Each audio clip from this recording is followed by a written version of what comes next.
Good morning, everybody. I am your grateful neighborhood addict named Connor, and this is today's daily reflection. May 22nd, Step 1. We, the first word of the first step. 12 Steps and 12 Traditions, page 21. When I was drinking, all I could ever think about was I, or me. Such painful obsession of self, such soul sickness, such spiritual selfishness bound me to the bottle for more than half my life. The journey to find God and to do His will one day at a time began with the first word of the first step, we. There was power in numbers. There was strength in numbers.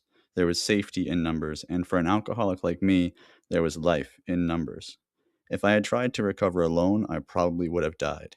With God and another alcoholic, I have a divine purpose in my life. I have become a channel for God's healing love. Hey everybody, how are you today?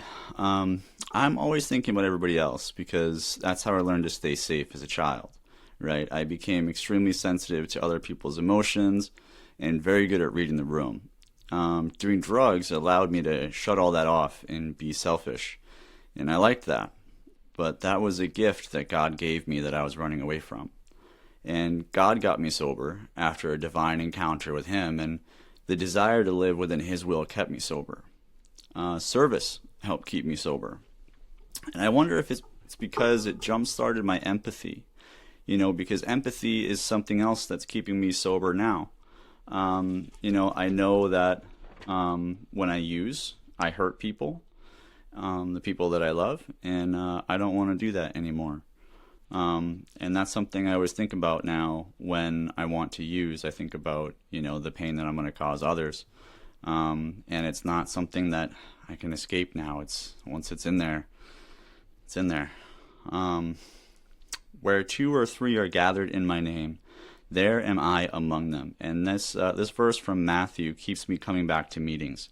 Because sometimes I ask myself, why do I need to keep doing this every day? It's kind of a big commitment, and I don't do very well with those.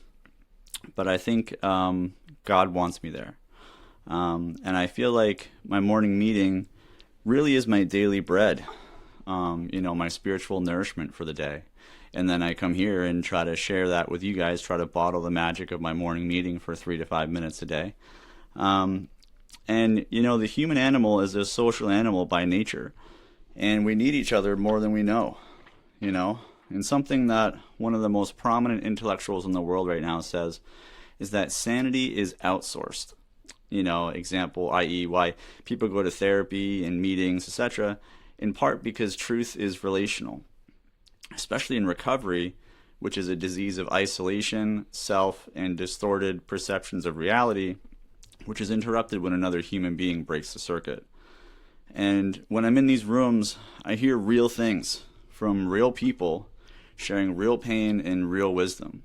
And anybody who knows anything about life at all can clearly see the value in that, especially considering how rare that is in a world full of fake smiles and pretending people.